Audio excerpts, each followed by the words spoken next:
Well, hello, Natchez, and good evening. I'm Dan Gibson, Mayor of Natchez, and we're coming to you from our City Hall, our conference room, and this is our Natchez Renewal Live program.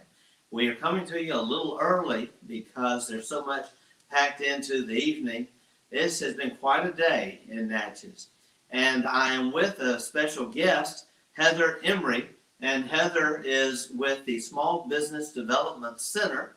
And we are going to ask Heather to talk to us some about small business development issues, including loan packages, disaster aid, things that will help our small businesses here in Natchez.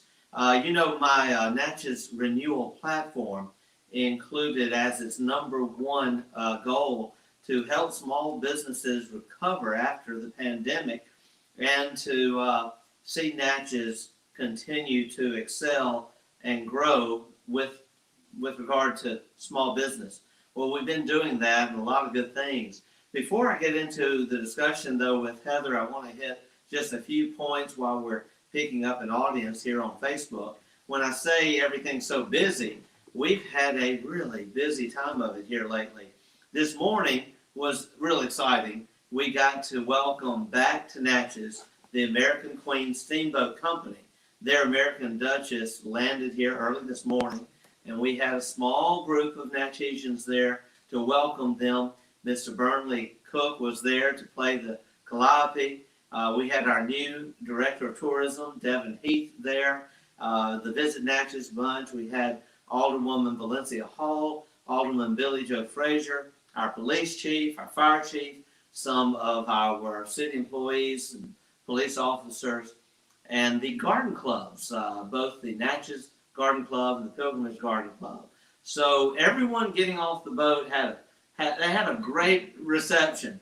But what was really exciting was being able to shake hands with Jerry from Texas, and he was the very first passenger to get off the boat this morning about 8:30. It was a cold wind, and Jerry was really surprised when I told him that he was the very first official passenger to get off a riverboat in Natchez in over a year since the beginning of the pandemic. So, hey, things are going great. And when the riverboats come back to Natchez, you know things are getting back to normal. In addition to that, we've had a number of meetings today on economic development, on recreation issues, a meeting dealing with plans to renovate our golf clubhouse. We had a great task force meeting on workforce development. We've been working on our goal for a job training center. We had a meeting on the Brownfield Assessment Grant. And in fact, today we went over a 580-something page document that has now been prepared on the asbestos situation at the old tire plant. We're working toward a grant to get that cleaned up. We've had a real productive day. And but Heather, let's get to the point of why we asked you to join us. Okay. First of all, it's been a pleasure getting to know you over the last few months. You've been, you're someone that this is home to you, this area of Southwest Mississippi. Yes. And you are doing a lot to help small business in our area. First of all, though, Heather Emory, tell us a little bit about you. Okay. So I'm a native of Meadville. So I grew up in this area. I moved away for a little while, but I'm back. And I was in the classroom for 20 years. I taught psychology at the college level. And you know how sometimes you have a second life. So this is my second life. And so, you know, translating from psychology into business, it seems like a strange translation, but they're more similar than you think. So I have just enjoyed working with the Small Business Development Center. I have enjoyed helping small businesses, especially in our area, because there has not been a representative from our organization in over 10 years. Wow. And having somebody that is on the ground, that knows the people, that knows the communities, that sees the needs, I think that was needed.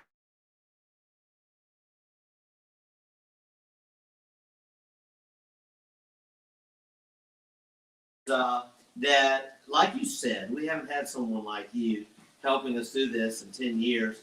So what a great time for you to step in and help businesses as they are coming through and recovering from a pandemic. You are working a territory all the way from Brookhaven to Natchez, Right. south and north. It's 10 counties. 10 right? counties. 10 counties in southwest Mississippi. But you are spending a lot of time in Natchez. I think you have an office I do. at Natchez Inc. Yes. Chandler Russ and Heather Malone have been Yep. working to make you welcome there. They graciously welcomed me. I mean, it has been just a joy to be in Adams County and Natchez. Well, let's cut to the chase. I know we have people listening, and we have a lot of small businesses affected by the pandemic. Not only that, they've been affected now by a disaster that we are now Right. still cleaning up from, and that is a historic winter storm. Right. We had a call just a couple weeks ago. People from your office, all over the state. Y'all work all over the state of Mississippi. We do. We do. And then we had people from Atlanta, from district office, and we were talking about what's out there to help small businesses. Right. And y'all talked about the fact that there are grants, there are loans, and there are financing options that are really great for small business. I want to throw one out there that I want to make sure we let everyone know. I spoke to the Bed and Breakfast Association for Natchez Yes. Monday night, and a lot of those B&Bs were not allowed to apply for PPP loans Right. a year ago Right. because they didn't have W-2 employees. That's right. And they were very disappointed by that. You reached out to me. You let me know the rules had changed. And indeed, they have. And I was able to inform the B&B Association, go back to your bank. I think you're eligible this time. Right. So PPP, the first round, which you know was a year ago, somewhere around a year ago, April, May, businesses could apply. There were very stringent rules. You had to be, if you had 1099 employees, those employees had to file for themselves. The businesses had to apply in a certain way. They had to use the monies for a certain thing. And then some of the businesses were really just cut out. And so the second round of PPP, which began in February, when it began, it was really for the shuttered venues. So you think about your bed and breakfast, you think about some of the restaurants, you think about event spaces, wedding venues, those types of things. It really was to try to get that group monies that they were not eligible for during round one. So with PPP2, what you have to do is you have to look at your 2019 tax return and compare it to your 2020 tax return. And in any given quarter, if you are down 25% or more in 20, based on from 19, you can apply for a PPP round 2. And so a lot of people fell into that, especially in the end of the first quarter and then into the second quarter of 2020. You know, and if you fit that category, you can apply. But part of the problem was they figured out, okay, that money, if you met the 25% requirement, you had to use your income. And so that was net income, not gross income. Well, as PPP is known to do from round 1 and round 2, it changes daily. And the rules have changed. And so now you can actually use your gross income or earnings, your wages that you pay yourself or you pay your employees, not your net. So definitely talk to your accountant. I'm not an accountant, but I do, that information flows through us. We disseminate it as best that we can. But make sure that you're getting all the facts. We do have on our website, which is www.MSSBDC.org. You can go there and we do have a fact page. So frequently asked questions and facts about it, or they can contact me. And I know that Dustin's going to put that information up later. That's right. MSSBDC, that's Small Business Development Center. Yes, .org. .org, O-R-G. Yes.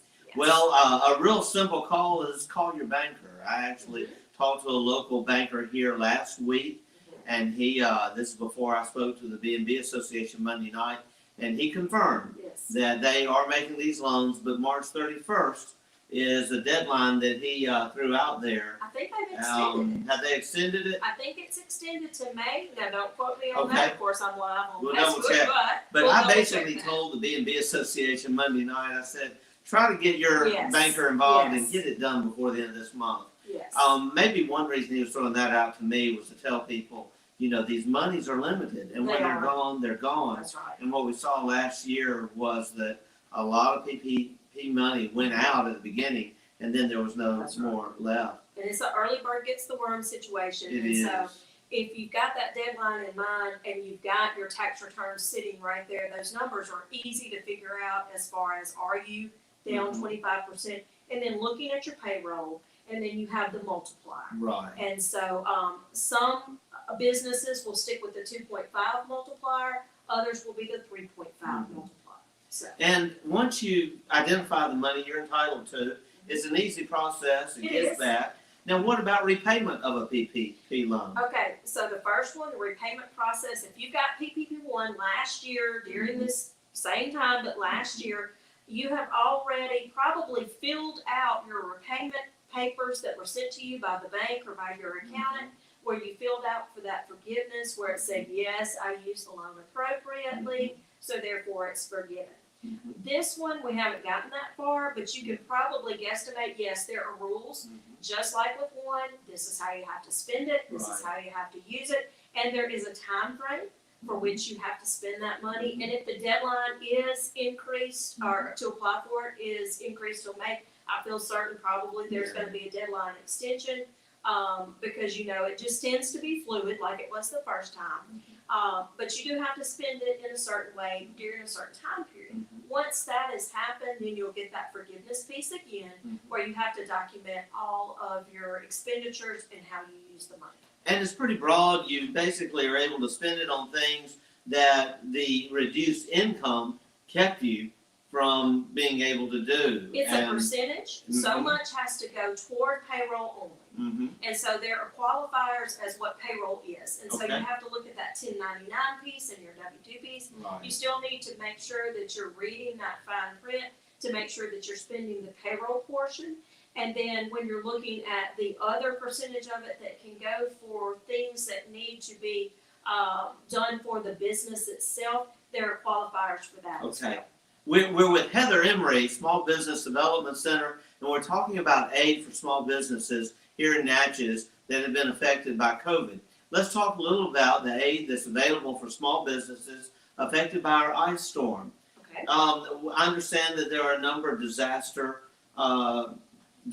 funding mechanisms available through the SBA. Heather, briefly, what could we see that could be of help to Natchez? Well, this is our sister organizations that is with the SBA.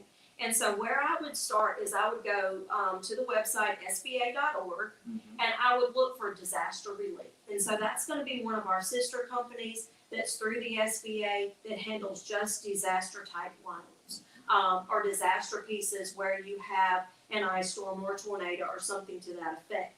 There would be qualifying instances for that as well. I think we all learned in the meeting that it depends on how the disaster is declared and that type of thing as to what monies businesses may receive. Right. So that would be something to certainly look, if you go on that website, reach out to those disaster specialists. But if you would like to reach out to me, that's fine. I can definitely help to find the answers to those questions. Great. Heather, what is your email address? Okay, it's Heather, HEATHER, .Emory, EMORY, 426 @gmail.com. That's great. Now, as we talk about small business, there's a lot more that you're doing than just helping with PPP loans and Right, disaster assistance. Right. You're actually helping entrepreneurs Mhm, take an idea mhm. and transform it into a business model, a business plan, Mhm. financing, and actually Yep. getting a business started. Right. So let's talk about that. I know you're already working, and we've been referring individuals to you already right here in Natchez. Yes, this is so fun. It's just a fun process to see the area growing and entrepreneurs really coming into this area and having great ideas, just the creativity. And so that creativity, at some point, we actually have to sit down and get to the nuts and the bolts of it. And so I'm kind of that girl. And so when they walk in my office or we meet over at Natchez Inc., we talk about the grand idea and then, okay, how are we going to put this on paper? How are we going to cash flow this? How are we going to grow this business? And so we start out slow. We start out with the basic financials that any bank or lending institution is going to need. And so we have paperwork that helps generate that. It's not scary. I'm right there to hold their hand, because sometimes having the big idea and knowing what you want to do and how you want to do it, to break it down into the details can be daunting. And so that's what I'm here for, is to break it down into the details and help eat that elephant one bite at a time. Now, Heather, this is huge, because we all know people, and there's some of us who have that great idea, and we don't know what to do with it. That's exactly. We don't know where to start. Yes. And we have a resource now that will help people get that started. Yes. We have been talking about even the fact that people need to understand how to approach a bank. Yes. That's a big deal right there. It is a big deal. And so what do you do to prepare people for that bank interview? Experience? Yeah. Yes. Because it is an interview. You're exactly right. And even if it's a private investor, they're still going to want to see those documents that can be so daunting to someone. And so when the client and I sit down, we go through their monthly expenditures. We go through what they're going to need from the bank and why. And so let's say that they're going to purchase a building, but it needs construction. And so we go as far as to say, okay, a bank is going to say, that's fine that you need some renovation on this. We need 3 bids on this from licensed contractors. So we go through all that process. And then once we have that information, we can create the pro forma that they need. And we can create the 2-year projections that they need. Yeah. And so one of the things that I think banks love about us is that we're the only institution that does this type of work, that does those financials. And not just that, we base it on market research. We have a guy in our organization that's basically all he does.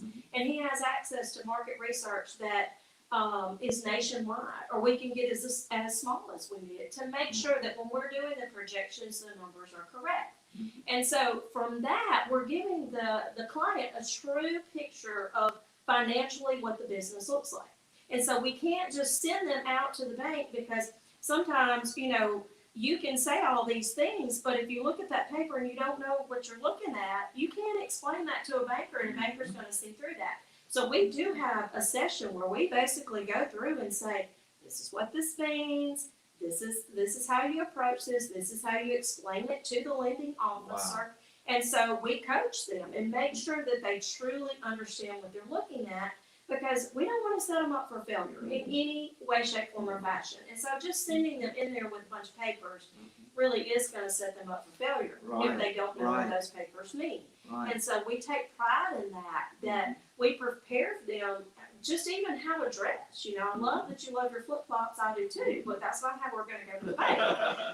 And those types of things, and some of the questions. So it's almost like having an interview, like a mock interview. Right. And we prepare them that way. Oh, that's such a great resource it is. And for people who don't know what the Small Business Administration is, it's actually it's an organization under the federal government that was funded and founded back in the early 1990s.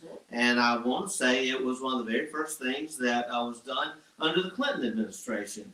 I believe 1993, if my memory serves me right. And so the SBA has now for many years, really going on 3 decades, helped small business in a big way. We're talking about billions of dollars. Yes. Well, on top of that, grant programs and other funding sources have now allowed people like you to get out there in the grassroots, because I think it's wise to say the SBA recognizes that small businesses need specialized help. They really do. So you're like a counselor. I am. That's my title, business counselor, You're which a business counselor. parlays right into what I did for so many years as a psychology teacher. So having that background, kind of reading people, understanding them, and then from the business side, understanding that too. So yes, it is a counseling experience, and a lot of times you have the entrepreneurs that dream very big. Yeah. And you have to whittle that down, Right. but in a respectful way to say, we can get here, but we need to start here. And so it is very much like a counseling That's right. session. It's confidential. All that applies. Yeah. So it's a really neat thing. Well, as our economy continues to grow, opportunities are growing, and people need to get creative and really look out there.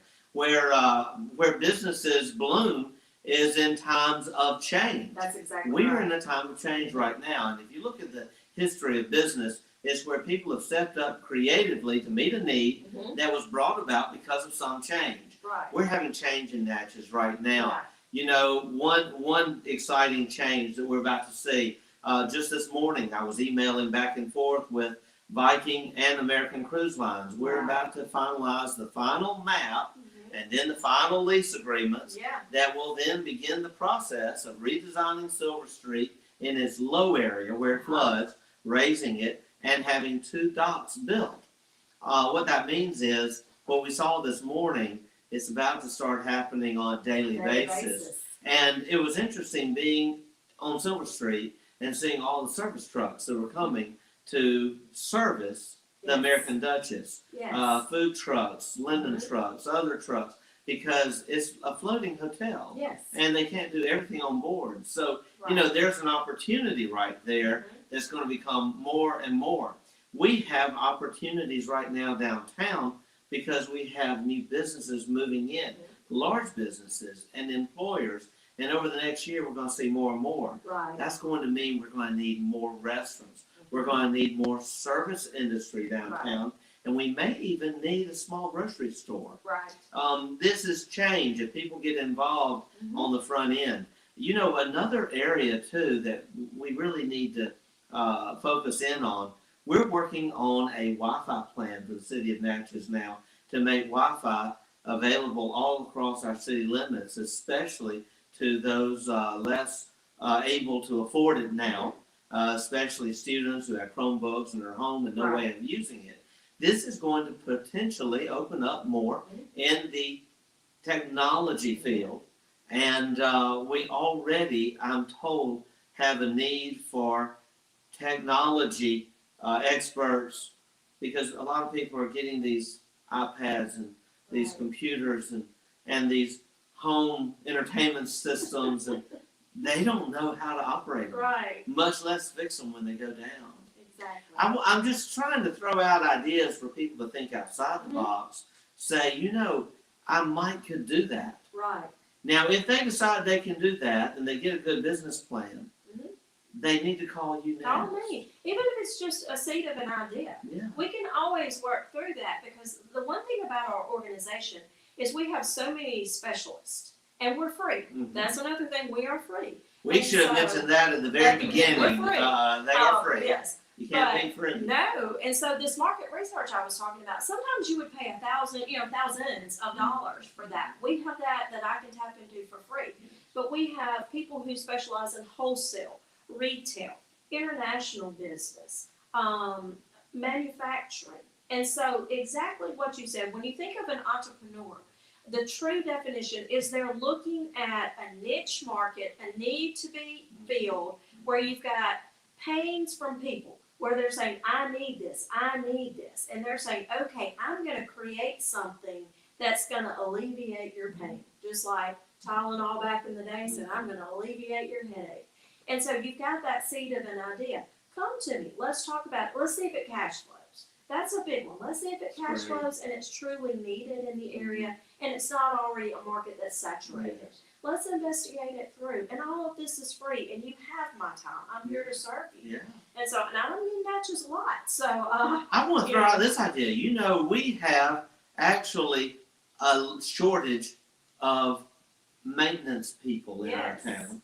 And we have a town full of individuals who are getting older, mhm, or they're just busy, or they just don't have the skills to do some things, or the ability to do it. Mhm. They need people who can come around and help paint on their house, yes. cut their grass, trim the rose bushes, Mhm, and they're frustrated because there aren't many of those out there, Right. and some of the ones who are not reliable Mhm, and aren't a real business. Right. and maybe around today, and next year they're not even around because they didn't pay any taxes and they're in debt up to their eyeballs with IRS. And next thing you know, they're having to do farm aid concerts all over America, you know, because the tax service is corny, Jeff. Yes. Terrible. Sorry, Willie Nelson. We still love you. But so anyone who has that idea, they need to reach out to you, They really because do. if they can take it from just an idea and I'm just going to go cut a few yards to a full-fledged It's business. Yes. Yeah. That's the thing, is taking hobbies to businesses. And can it go from a hobby to a business? And exactly what you're talking about. You see the need. You're already telling somebody out there, there's a need for this. There's a need. And so where I come in is to create the business model if it needs to be created, or find a business model that's already been created for this, build the business plan, make sure it cash flows, get you to the right lender, that type of thing. And with that being said, with the lender, I think it's prudent to say here, credit is a big deal. Your credit score, they are going to look at those things. And even though an SBA loan, so if you go to an SBA lender, or they do an SBA loan, which there are several business loans, but they will be a little bit more lenient on certain things, but you still have to have the credit score. You still have to show legit financial help. Yeah. And so I think it's prudent to talk about that now. And too. you can give them resources and advice, for Yes. instance, credit counseling Yes. and Or other get them things to a that they can place that do. they can. That's right. Yes. Well, I think we're almost out of time. Any comments, questions, or anything that we can? Too comprehensive, I think. We covered it all. Dustin's been recording it. We appreciate Dustin. Please share this on Facebook. We think this could help individuals in our area, and it could help inspire entrepreneurs.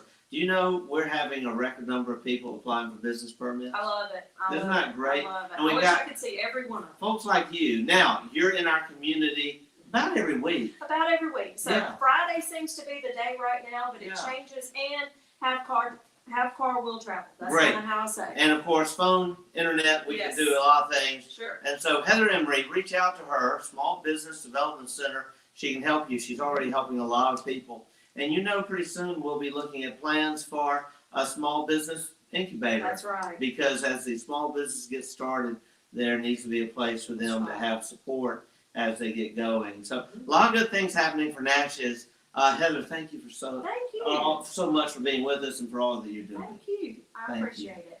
And God bless you, Natchez, and we'll see you on the next installment of Natchez Renewal Live. Good night.